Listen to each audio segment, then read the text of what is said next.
नमस्कार विद्यार्थी मित्रांनो. आज आपण मानसशास्त्रापासून सुरुवात करणार आहोत.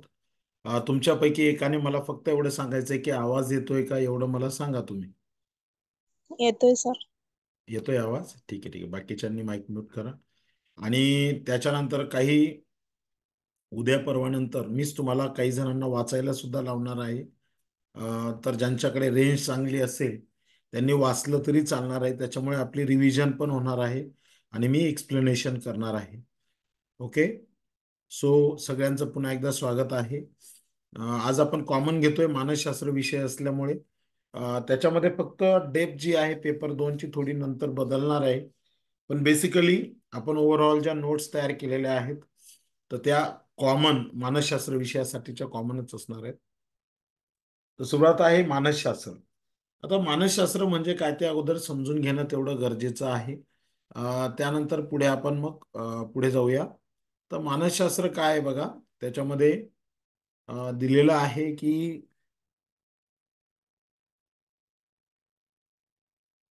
हा मानसशास्त्रामध्ये दिलेलं आहे की समाजामध्ये वावरत असताना आपण अनेक व्यक्ती पाहतो. प्रत्येक व्यक्ती दुसऱ्या व्यक्तीपेक्षा भिन्न दिसते, भिन्न वर्तन करते. तर कोणत्याही दोन व्यक्ती एकाच घटनेला सारखीच प्रतिक्रिया देतील असं नाही. कारण कसं असतं, व्यक्ती तितक्या प्रकृती, मेनी मेन काय म्हणतात त्याला आपण, व्यक्ती तितक्या प्रकृती आणि प्रवृत्ती, मेनी मेन मेनी माइंड्स. बरोबर आहे की नाही? म्हणजे त्या पद्धतीने आपण जर विचार केला तर आपल्या असं लक्षात येईल की व्यक्ती तितक्या प्रकृती असणार आहेत आणि ते आपल्याला इथे बघायला मिळतं. कोणत्याही दोन व्यक्ती एकाच घटनेला सारखीच प्रतिक्रिया देतील असं नाही. Has set the captional long. Okay ठीक आहे. त्याच्या वर्तनात जमीन आसमानचा फरक आपल्याला आढळून येतो. बरोबर आहे की नाही? त्याच्यामध्ये सगळ्यात महत्वाचं आहे की आपण जेव्हा एखाद्या गोष्टीवर प्रतिक्रिया देतो तेव्हा आपण विचार करतो की तो असा का वागतो. त्यांची एक मिनिट, वेटिंग रूम मध्ये आहेत बाकीचे. ओके. मग तो असा का वागतो, त्यांची विचारशक्ती अशी का आहे, हा जेव्हा विचार आपल्या भोवती येतो, मला वाटलं की तो असा करेन पण त्याने तसं न करता मला अपेक्षित नव्हतं असं काहीतरी केलं. अशा दैनंदिन घटना आपण अभ्यासत असतो की हा व्यक्ती आपल्याशी असा का वागतोय. तर ह्या सगळ्या गोष्टींचा जर आपण विचार केला तर आपल्या गोष्ट लक्षात येईल की सगळ्यात महत्वाची गोष्ट अशी लक्षात येईल की मानसशास्त्र, एक मिनिट एक मिनिट एक मिनिट. हम्म. तर आपण म्हणतो की हा माझ्याशी असा वागला, तो माझ्याशी तसा वागला. या घटनांचा जर आपण एकंदरीत जर आपण विचार केला तर आपल्या असं लक्षात येईल की व्यक्तीच्या वर्तनात साधारणपणे अ, असंख्य बदल दिसतात. ते बदल जे होतात ते काही नैसर्गिक असतात आणि कृत्रिम होतात.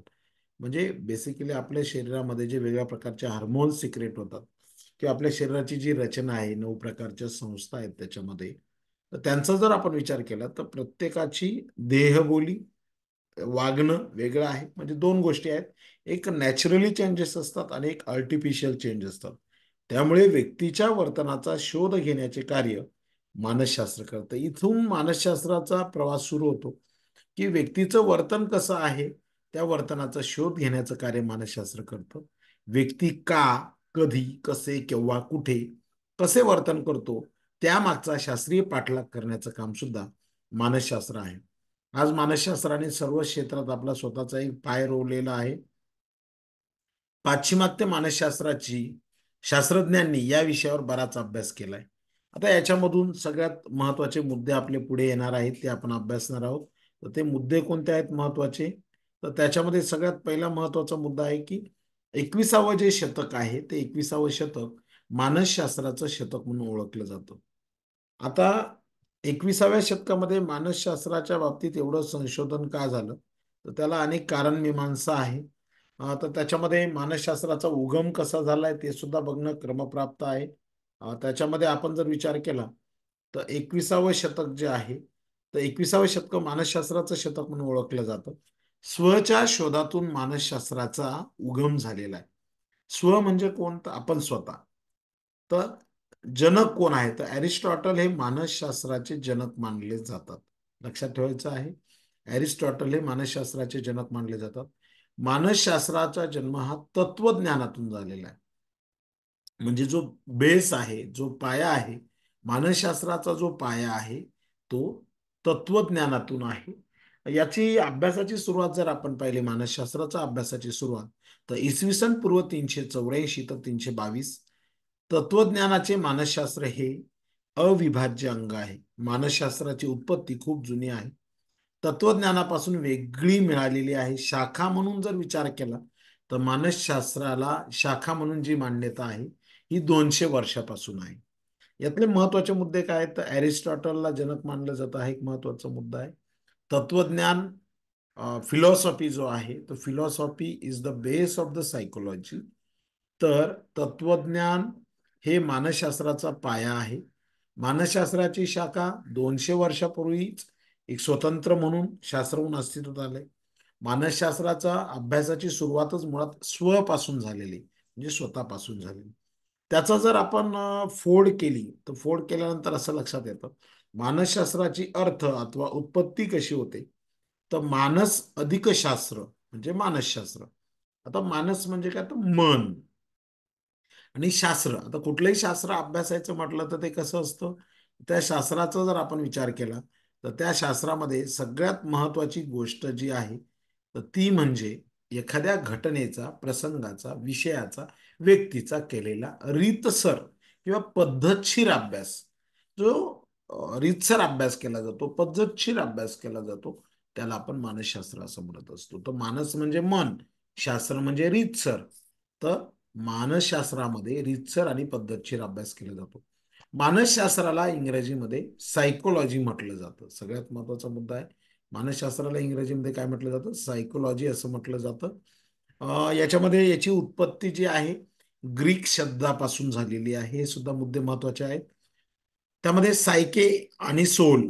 द सायके सोल म्हणजे काय, सोल म्हणजे ज्याला आपण काय म्हणत असतो, आत्मा म्हणत असतो. सायके म्हणजे सोल, आत्मा, आणि लॉगस म्हणजे सायन्स. सायकोलॉगस म्हणजे सायकोलॉजी असा शब्द तो तयार झाला. तर त्याच्यामध्ये आत्म्याचे शास्त्र, ग्रीक शब्दापासून उत्पत्ती, आणि आत्म्याचं शास्त्र म्हणजे ते झालं मानसशास्त्र. म्हणून इथे वाक्य आलेलं आहे की आत्म्याचा अभ्यास करणारे शास्त्र, म्हणजे इथे तुम्हाला लक्षात येईल आत्म्याचा अभ्यास करणारे शास्त्र म्हणजे मानसशास्त्र होय. ओके. त्याच्यामध्ये सगळ्यात महत्वाचा मुद्दा आहे, पुढे आहे, या बाबतीत पहिलं वाक्य कोणी मांडलेलं आहे याचा जर आपण विचार केला तर या बाबतीत अरिस्टॉटलचं पुन्हा एकदा नाव घेतलं जातं इथे. तर आत्म्याचा अभ्यास करणारे शास्त्र म्हणजे मानसशास्त्र असं आपल्याला अरिस्टॉटल समजावून सांगतो. ओके. त्यानंतर पुढे आपण जाणार आहोत मनाचा अभ्यास करणारे शास्त्र. आता अरिस्टॉटल म्हणतो की आत्म्याचा अभ्यास, बघा बरं का, प्रत्येक शास्त्रज्ञाची वैचारिक पातळी किंवा विचार करण्याची पद्धत ही वेगवेगळी आहे. प्रत्येक शास्त्रज्ञ त्यांच्या पद्धतीने विचार मांडत असतो. तर अरिस्टॉटलने सोलला महत्व दिलं, आत्म्याला महत्व दिलं. तर रॉस नावाचा जो शास्त्रज्ञ आहे, मानसशास्त्रज्ञ, तो म्हणतो की मनाचा अभ्यास करणारे शास्त्र. रॉसचं म्हणणं आहे मनाचा अभ्यास, अरिस्टॉटलचं म्हणणं आहे आत्म्याचा अभ्यास. त्याच्या पलीकडे जाऊन मॅकडुगल काय म्हणतो, तर मॅकडुगल असं म्हणतो की मानसशास्त्राच्या बाबतीत मॅकडुगलचं बोलणं असं आहे की मानसशास्त्र हे मानवी मनाचे अनुभव मिश्रित वर्णनात्मक शास्त्र होय. म्हणजे मानवी मन आहे त्याचं अनुभव मिश्रित वर्णनात्मक शास्त्र असं मॅकडुगलचं म्हणणं आहे. म्हणजे जे काही अनुभव आपण घेतो त्या अनुभवानुसार त्यांचं म्हणणं आहे. मानसशास्त्र हे बोधावस्थेचे शास्त्र आहे, हे विल्यम उंट म्हणतो. बघा, कोणी म्हणतं आत्म्याचं शास्त्र आहे, तर कोणी म्हणतं म्हणण्यापेक्षा अरिस्टॉटल म्हणतो आत्म्याचं शास्त्र आहे, रॉस म्हणतो मनाचं शास्त्र आहे, मॅकडुगल म्हणतो हो मनाचं शास्त्र आहे, परंतु ते शास्त्र वर्णनात्मक आहे. आणि कुठलं वर्णन आहे तर त्या मनाने जे जे अनुभव घेतले त्याचं वर्णन त्याच्यामध्ये करण्यात आलेलं आहे असं मॅकडुगल म्हणतो. बोधावस्थेच्या शास्त्राबाबत कोणी म्हटलेलं तर विल्यम वुंट म्हणतो. सिगमंड फ्राइड जो आहे तो त्याच्या पलीकडे जाऊन म्हणतो की मानसशास्त्र हे बोधात्मक व अवबोधात्मक जाणीवांचा अभ्यास करणारे शास्त्र आहे. म्हणजे काही गोष्टी बोधात्मक, काही गोष्टी अवबोधात्मक ज्या जाणीवा आहेत त्याचा अभ्यास करणारे शास्त्र सिग्मंड फ्राईडने म्हटलेलं आहे. त्याच्या पलीकडे जाऊन वॅटसन तर असं म्हणतो, psychology is the science of human behaviour. आता वॅटसन जो आहे, जे बी वॅटसन ज्याचं नाव आहे, तो म्हणतो नाही नाही नाही, मानसशास्त्र आत्म्याचं नाही, मनाचं नाहीये किंवा अनुभवांचं नाहीये. त्याचं म्हणणं आहे की मानसशास्त्र जर काही असेल तर ते फक्त मानवी वर्तनाचा अभ्यास करणारं शास्त्र असेल. म्हणजे त्याने जे इम्पॉर्टन्स दिलेलं आहे ते ह्युमन बिहेवियरला दिलेलं आहे. तर या पद्धतीने आपण जर या गोष्टींचा लक्षात घेतलं तर ही गोष्ट प्रामुख्याने आपल्या लक्षात येते. त्यानंतर माणसाचा मूर्त व अमूर्त वर्तनाचा अभ्यास करणारं शास्त्र म्हणजे मानसशास्त्र, ही सुद्धा व्याख्या त्यानंतर पुढे आलेली आहे. आता मूर्त आणि अमूर्त वर्तन म्हणजे काय, तर मनुष्य काय करतो की जे काही समोर त्याच्या बाबतीत घडतंय ते मूर्त स्वरूपात घडतोय त्यावेळेच त्याचं वर्तन, किंवा तो एका विशिष्ट अवस्थेमध्ये मनाच्या अवस्थेमध्ये असेल आणि त्यावेळेस तो अमूर्त वर्तन करत असेल तर त्या वर्तनाचा अभ्यास करणारे शास्त्र मानसशास्त्र. त्यानंतर पुढे जाऊन कोणी म्हटलंय, काही जण काही ठिकाणी वर्णन आहे की नाही नाही, मानसशास्त्र काय आहे तर व्यक्ती भिन्नतेचे शास्त्र म्हणजे मानसशास्त्र. म्हणजे जी व्यक्ती जसं मी बोललो ना, हाताची पाची बोट सारखी नसतात, तसं पिंडे पिंडे मतर भिन्न हा, बरोबर आहे की नाही. म्हणजे पिंडे पिंडे मतर भिन्नाचा जर आपण विचार केला, मेनी मेन मेनी माइंड्स, म्हणजे अनेक माणसं, अनेक मन, अनेक विचार, अनेक विचारधारा, अनेक गुणधर्म, अनेक वर्तन, तर व्यक्ती भिन्नतेचं शास्त्र म्हणजे मानसशास्त्र. पुढे जाऊन वुडवर्थ जो आहे तो वुडवर्थने तर त्या बाबतीत एक वर्तन सूत्र सुद्धा मांडलेलं आहे. आता याच्यामध्ये व्यक्ती भिन्नतेचं जे शास्त्र आहे ते कोणी म्हटलंय तर मॉर्गन किंग आणि रॉबिन्स यांनी म्हटलंय. हे थोडं प्रिंट करताना वर आलेलं आहे, लक्षात ठेवा. मॉर्गन किंग रॉबिन्सचं वाक्य आहे, व्यक्ती भिन्नतेचे शास्त्र ते मानसशास्त्र. आणि वर्तन सूत्र जे आहे ते मांडले वुडवर्थने. ते काय आहे तर हे वर्तन सूत्र बऱ्याच वेळा परीक्षेमध्ये विचारलं गेलेलं आहे. ते मात्र लक्षात ठेवायचं, B is equal to S dash O dash R. म्हणजे याचा अर्थ काय होतो, B stands for behaviour, behaviour म्हणजे वर्तन. S stands for stimulus, stimulus म्हणजे उद्दीपक. ओ म्हणजे ऑर्गॅनिझम, बरोबर आहे की नाही, किंवा ऑर्गेझम ज्याला जीव म्हणतो आपण. आणि आर म्हणजे रिस्पॉन्स, प्रतिक्रिया.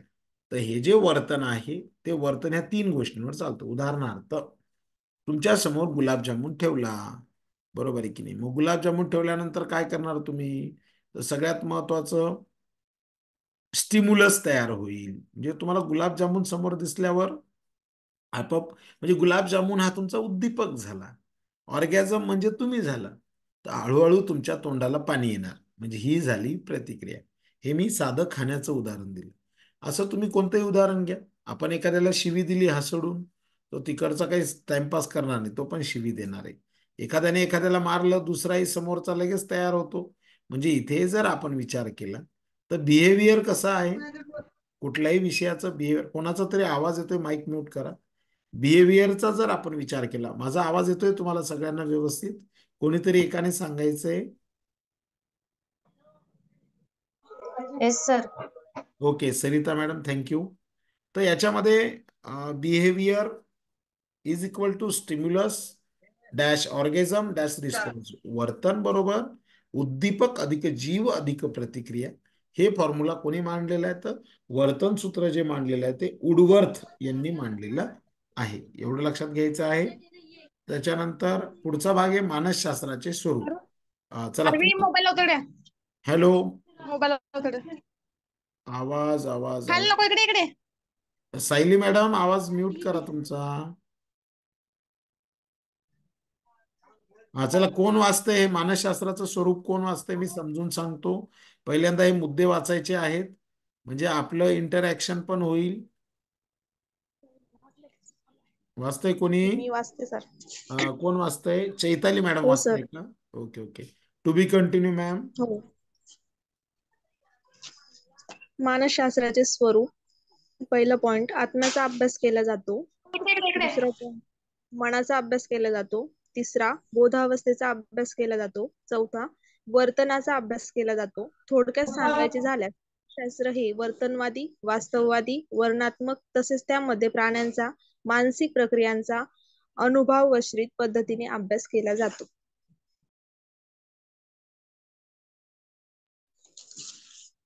मानसशास्त्राची व्याप्ती. पहिलं, सामान्य मानसशास्त्र. यामध्ये मानवी वर्तनाचा अभ्यास केला जातो. दुसरं, प्रायोगिक मानसशास्त्र. प्रयोगातील वर्तन अभ्यास केला जातो. तिसरं, बालमानसशास्त्र. यामध्ये बालकांच्या वर्तनाचा अभ्यास केला जातो. चौथं, शारीरिक मानसशास्त्र. शरीरातून मानवी वर्तनाचे होणारे बदल यामध्ये मानवी शरीराच्या वर्तनाचा अभ्यास केला जातो. पाचवं, शैक्षणिक मानसशास्त्र. हे मानसशास्त्र अध्ययनकर्त्यांचे शैक्षणिक वातावरणाचा अभ्यास करते. सहावं, सामाजिक मानसशास्त्र. हे शास्त्र समूहामध्ये होणाऱ्या आंतरक्रियेचा व्यक्तिवर्तनावर होणारा परिणाम याचा अभ्यास करते. सातवं, प्राणी मानसशास्त्र. या शास्त्रामध्ये विविध प्राण्यांवर प्रयोग करून निष्कर्ष काढून याचा उपयोग मानवी वर्तनाच्या अभ्यासात केला जातो. आठवं, व्यक्तिभिन्नताचे मानसशास्त्र. यामध्ये व्यक्तिभेदाचा भिन्नतेचा त्याच्या कारणाचा व परिणामाचा अभ्यास या शाखेत केला जातो. नववं, सैनिक मानसशास्त्र. मानसशास्त्रीय तत्वाच्या सैनिकांच्या कार्यामध्ये सुयोग्य वापर करणारे हे शास्त्र होय. दहावं, अपसामान्यांचे मानसशास्त्र. वर्तनाची कारणे, शोध, परिणाम, उपाय यांचा या ठिकाणी अभ्यास केला जातो. अपसामान्य यांचा अर्थ समाजात वावरत असताना एखादी व्यक्ती इतरांपेक्षा काही वेगळेच वर्तन करते त्याला अपसामान्य वर्तन म्हटले जाते. Chaitali madam, thank you. अजून कोणी वाचतंय?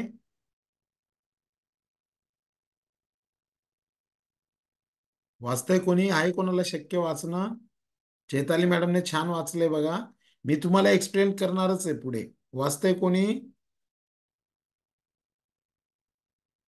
हा, चैताली मॅडम. Yes sir. हा, टू बी कंटिन्यू करा. चला. Okay sir. चिकित्सा मानसशास्त्र. व्यक्तीच्या विकृत कृतीची चिकित्सा याचा शोध त्यावर उपाययोजना करणे हे या शास्त्राचे काम होय. 12व, औद्योगिक मानसशास्त्र. उद्योग क्षेत्रात काम करणाऱ्या व्यक्तीच्या क्षमतेशी संबंधित हे शास्त्र आहे. 13व, गुन्हेगारीचे मानसशास्त्र. या मानसशास्त्रामध्ये गुन्हेगार व्यक्तीचा अभ्यास केला जातो. 4थं, विधी मानसशास्त्र. या शाखेचा संबंध साक्षीदार, पक्षकार, अपराधी यांच्याशी येतो. 15व, राजकीय मानसशास्त्र. या मानसशास्त्राचा उपयोग करून राजकीय लाभ प्राप्त केला जातो. यामध्ये मानसशास्त्राच्या तंत्राचा उपयोग केला जातो. अतिशय मनपूर्वक धन्यवाद चैताली मॅडम. माईक म्यूट करायचं आहे. तर धन्यवाद. तर आता याच्यामध्ये बघा, मॅडमने सगळे मुद्दे इथे क्लिअर केले, वाचलेले चैताली मॅडमने. तर आपण एकदा त्याचं फक्त रिव्हिजन घेऊया. काही अवघड भाग नाही त्याच्यामध्ये. तर याच्यामध्ये सगळ्यात महत्वाचं आपण वुडवर्थचं BSOR हे सूत्र पाहिलं. त्यानंतर आपण मानसशास्त्राचं स्वरूप बघूया. तर मानसशास्त्राचं स्वरूप काय आहे? तर याच्यामध्ये आत्म्याचा अभ्यास केला जातो, मनाचा अभ्यास केला जातो, बोधावस्थेचा अभ्यास आणि वर्तनाचा अभ्यास. हे 4 मुद्दे लक्षात ठेवा. Study of soul, study of mind, जी काही सुप्त अवस्था आहे, जी बोधा अवस्था आहे आणि जे बिहेवियर आहे, या 4 गोष्टींचा अभ्यास. बेसिकली आपण सगळ्या गोष्टींचा सारासार विचार केला. आत्मा, मन, बोध अवस्था आणि वर्तन या सगळ्यांचा अभ्यास मानसशास्त्रामध्ये केला जातो. थोडक्यात सांगायचं झालं तर मानसशास्त्र कसं आहे? तर यामध्ये वर्तनवादी आहे, वास्तववादी आहे, वर्णनात्मक आहे, तसेच त्यामध्ये प्राण्यांच्या मानसिक प्रक्रियांचा अनुभवाश्रित पद्धतीने अभ्यास केला जातो. म्हणजे 3 गोष्टी याच्यामध्ये आहेत: माणसाचं बिहेवियर, वास्तववादी जगणं आणि वर्णनात्मक, अशा 3 गोष्टी. आणि ज्या काही गुंतागुंतीच्या मानसिक प्रक्रिया किंवा ज्या सरळ साध्या मानसिक प्रक्रिया आहेत, या सगळ्यांचा अनुभव म्हणजे एक मानसशास्त्र होय. मानसशास्त्राच्या व्याप्तीचा विचार केला तर मानवी वर्तनाचा अभ्यास असेल तर सामान्य मानसशास्त्र, प्रयोगाचा अभ्यास प्रायोगिक मानसशास्त्र, बालकांच्या वर्तनाचा अभ्यास बालमानसशास्त्र, शरीराचा अभ्यास शारीरिक मानसशास्त्र, सगळ्यात महत्वाचा पाचवा मुद्दा आहे, that is related to us, त्याचा संबंध आपल्याशी आहे, शैक्षणिक मानसशास्त्र. हे मानसशास्त्र अध्ययनकर्त्याचे शैक्षणिक वातावरणाचा अभ्यास करत असतं. त्यानंतर सोशियल सायकोलॉजीचा आपण विचार केला, सामाजिक मानसशास्त्र, तर ज्या सामूहिक आंतरक्रिया आहेत, म्हणजे मग ग्रामपंचायत असेल किंवा समाजातले लोक, गावातले लोक, आपले इंटरॅक्टर, दुकानदार, टेलर, पोलिसमॅन, डॉक्टर, मग एकमेकांच्या ज्या काही आंतरक्रिया होतात, म्हणजे गिऱ्हाईक दुकानदाराची आंतरक्रिया, पोलीस चोराची आंतरक्रिया, ह्या ज्या काही आंतरक्रिया होतात, त्याचा व्यक्तिवर्तनावर होणारा परिणाम, याचा अभ्यास सामाजिक मानसशास्त्रामध्ये केला. प्राणीशास्त्रामध्ये, मग प्राणी मानसशास्त्रामध्ये प्राण्यांचा अभ्यास केला जातो. व्यक्ती भिन्नतेचा मानसशास्त्रामध्ये कारण आणि परिणाम यांचा अभ्यास केला जातो.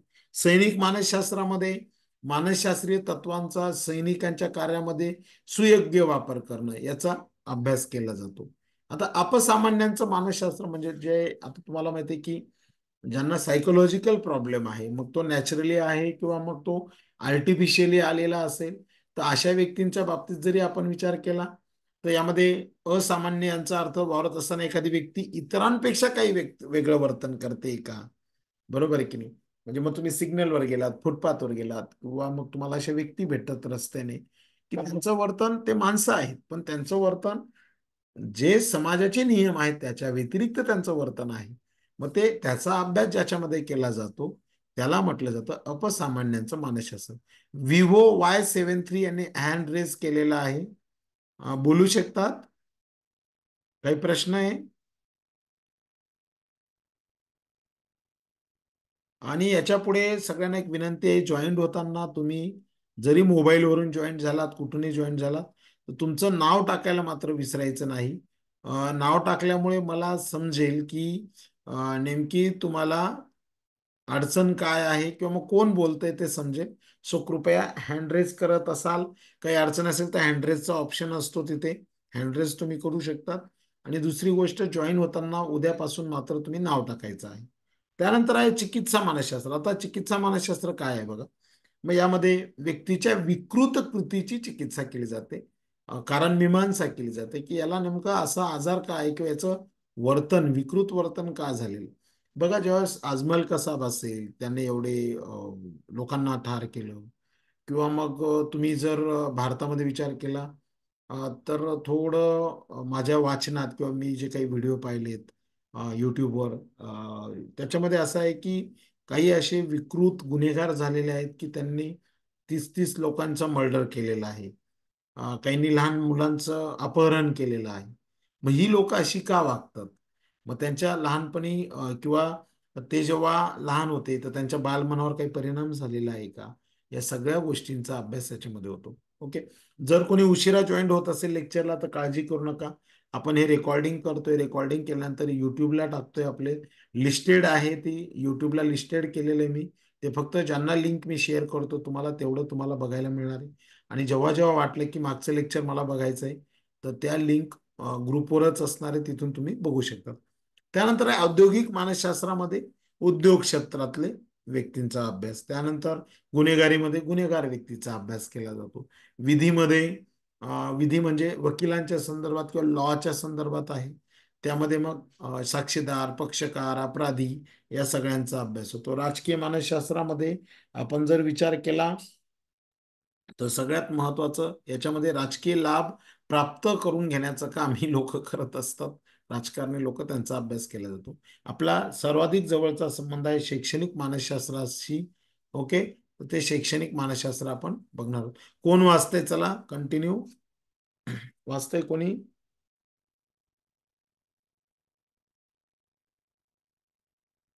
वाचतंय म्हणजे तुम्ही वाचलं म्हणजे रिव्हिजन होईल आपली, एकांगी होणार नाही. ज्यांना शक्य आहे त्यांनी हँडरेस करा किंवा माईक ऑन करा आणि सांगा की सर मी वाचतो. जसं चैताली इंगळे मॅडमने आता वाचन केलेलं आहे. वाचतंय कोणी? आहे शक्य कोणाला? सर मी वाचते. हा, नाव सांगा तुमचं. वर्षा गुड. वर्षा मॅडम, येस येस, कंटिन्यू करा. हा. शैक्षणिक मानसशास्त्र. शैक्षणिक मानसशास्त्र हे अध्ययनार्थी, अध्यापनार्थी आणि विकास या मूलभूत 3 कल्पनेशी निगडीत आहे. शैक्षणिक मानसशास्त्राच्या आधारे शैक्षणिक समस्या सोडवणे आणि जास्तीत जास्त शैक्षणिक उद्दिष्टे साध्य करण्याचे कार्य शिक्षकाला करावे लागते. यासाठी शैक्षणिक मानसशास्त्र शिक्षकाला फार उपयोगी असते, फार उपयोगी पडत असते. आजच्या शिक्षणाचे एकमेव ध्येय बालकाचा सर्वांगीण व्यक्तिमत्व विकास हे होय. त्यासाठी बालकाच्या वर्तनाला योग्य वळण लावण्यासाठी शैक्षणिक मानसशास्त्राची आवश्यकता वाटते. शैक्षणिक मानसशास्त्राची व्याप्ती ही व्यापक स्वरूपाची आहे. यामध्ये शिक्षणातील विकास, अध्ययन, अध्यापन प्रक्रिया, अध्यापनाची सूत्रे आणि तत्वे यांचा समावेश होतो. शैक्षणिक मानसशास्त्रीय पद्धत मानसशास्त्रीय अभ्यास करताना ज्या मानसशास्त्रीय अभ्यासाच्या पद्धती आहेत, उदाहरणार्थ अंतर्निरीक्षण पद्धती, प्रायोगिक पद्धती, व्यक्ती अभ्यास पद्धती आणि निरीक्षण पद्धती यांचाही प्रामुख्याने विचार शैक्षणिक मानसशास्त्रात केला जातो. शैक्षणिक मानसशास्त्र ही उपयोजित शाखा होय. अध्ययन प्रक्रिया ही शैक्षणिक मानसशास्त्राची मध्यवर्ती संकल्पना आहे. शैक्षणिक मानसशास्त्राचा जनक प्लूटो हे आहे. शिक्षकाचे अध्यापन मानसशास्त्राला धरून असावे. या विचारसरणीचे विचारवंत प्रोबेल, पेरास्टोलॉजी, हर्बर्ट आणि हे आहेत. शैक्षणिक मानसशास्त्र प्रमुख हेतू. मानसशास्त्रातील प्रस्थापित सूत्र, सिद्धांत, तत्वांचा वापर शिक्षण क्षेत्रातील समस्या सोडवण्यासाठी करणे. शिक्षणाच्या थँक्यू मॅडम, थँक्यू. मी आता एक्सप्लेन करतो, त्यानंतर मग मी तुम्हाला सांगतो ना. माईक म्यूट करा प्लीज. थँक्यू. याच्यामध्ये सगळ्यात महत्वाची गोष्ट आता मॅडमने अतिशय सुंदर वाचन केलेलं आहे. हे वाचन केल्यामुळे काय होतं की एक ज्ञानाचं दृढीकरण आपलं होतं आणि डबल बोलल्यामुळे ते लक्षात राहतं या गोष्टी. तर 3 गोष्ट आहेत, 3 मूलभूत संकल्पना आहेत: अध्ययनार्थी, अध्यापनार्थी आणि विकास. लर्नर, टीचर आणि डेव्हलपमेंट. या 3 गोष्टींना धरूनच शैक्षणिक मानसशास्त्र आहे. शैक्षणिक मानसशास्त्र काय आहे तर ज्या शैक्षणिक समस्या आहेत त्या सोडवायच्या आणि शैक्षणिक उद्दिष्ट जे शासनाने ठरवून दिलेले आहेत किंवा तुमच्या NEP मध्ये आहेत, नॅशनल एज्युकेशन पॉलिसीमध्ये आहेत, शैक्षणिक धोरणामध्ये ती उद्दिष्ट साध्य करण्यासाठी मानसशास्त्र उपयुक्त ठरतं. यामध्ये सगळ्यात महत्वाचा जो मेन सेंट्रिक पॉइंट जो आहे तो स्टुडंट सेंट्रिक पॉइंट आहे, तो म्हणजे बालकांचा सर्वाधिक व्यक्तिमत्व विकास. म्हणजे जेवढा नाही तेवढा विद्यार्थ्याचा पर्सनल डेव्हलपमेंट झाली पाहिजे, त्यासाठी त्याच्या वर्तनाला योग्य वळण लागलं पाहिजे. यासाठी शैक्षणिक मानसशास्त्राची आवश्यकता आहे. शैक्षणिक मानसशास्त्राची व्याप्ती ही व्यापक आहे. यामध्ये 3-4 गोष्टी महत्वाच्या आहेत. यामध्ये शिक्षणातील विकास, अध्ययन अध्यापन प्रक्रिया, अध्यापनाची सूत्रे, तत्वे, 3 गोष्टी लक्षात ठेवायच्या आहे. म्हणजे तुमचं टीचिंग प्रोसेस असेल, अध्यापनाची सूत्र असतील आणि तत्वे यांचा समावेश होतो. एवढंच नाही तर अभ्यासाच्या पद्धती समाविष्ट आहेत.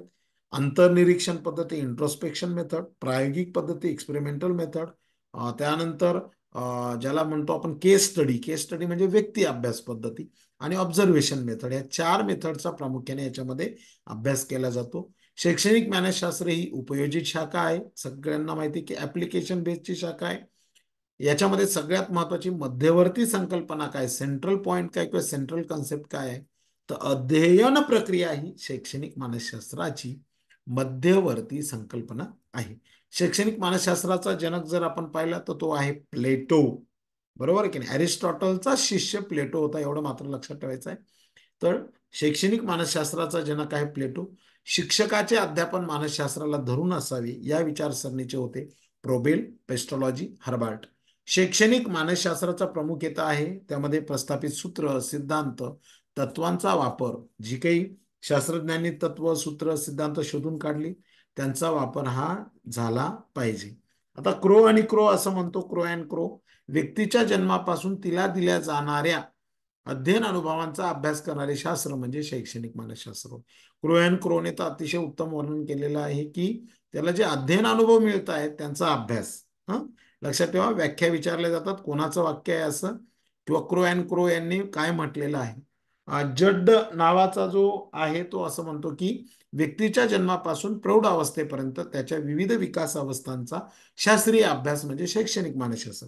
म्हणजे आपण जन्माला आल्यापासून तर आता प्रौढ आहोत आपण, आतापर्यंत जे काही तुम्ही शिकलेले आहात, ज्या विकास अवस्थांमध्ये गेलात, त्याचा अभ्यास म्हणजे शैक्षणिक मानसशास्त्र.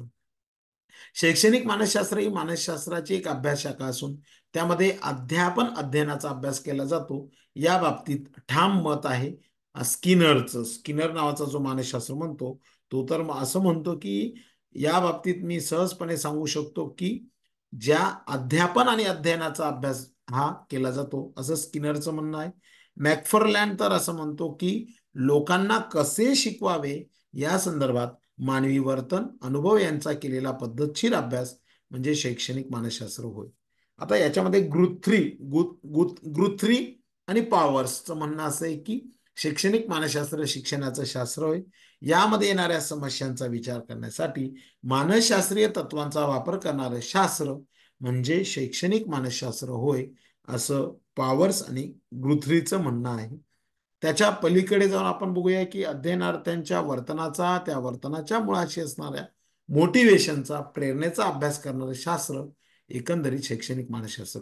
थोडक्यात शैक्षणिक मानसशास्त्र मानसशास्त्राची उपयोजित शाखा आहे. त्यामध्ये विकास अवस्था, अध्ययन अध्यापन तंत्र, व्यक्ती विकासाचे मापदंड, अपेक्षा, समस्या या सगळ्यांचा अभ्यास याच्यामध्ये केला जातो. यामधले काही महत्वाचे मुद्दे. शैक्षणिक मानसशास्त्र उपयोजित शाखा आहे. शैक्षणिक मानसशास्त्रामध्ये समस्या सोडवल्या जातात. शैक्षणिक मानसशास्त्र विकासात्मक शास्त्र आहे, गतिशील शास्त्र आहे, वास्तववादी शास्त्र आहे. व्याप्ती सी स्किनरच्या मते ही जी व्याप्ती आहे मानसशास्त्राची त्यामध्ये खालील घटकांचा समावेश होतो: मानवी वाढ व विकास, अध्ययन प्रक्रिया, समायोजन, बालकांचे समायोजन, मानसिक आरोग्य, सामाजिक मानसशास्त्र, मानसशास्त्रीय पद्धती, मापन आणि मूल्यमापन या 8 घटकांचा समावेश सी स्किनर याने मांडलेला आहे. म्हणजे एकंदरीत आपण जर विचार केला तर आजच्या या लेक्चरमध्ये आपण काय काय पाहिलेले, तर मानसशास्त्र म्हणजे काय, मानसशास्त्राच्या शाखा म्हणजे काय, आणि त्यामध्ये सगळ्यात महत्वाचं विषय म्हणजे क्रो अँड क्रो असेल, गुथ्री अँड पॉवर्स असेल किंवा वॅटसन असेल, वुडवर्थ असेल, यांनी काय काय सूत्र मांडली, कोण जनक आहे, या सगळ्या गोष्टींचा अभ्यास या ठिकाणी आपण केलेला आहे.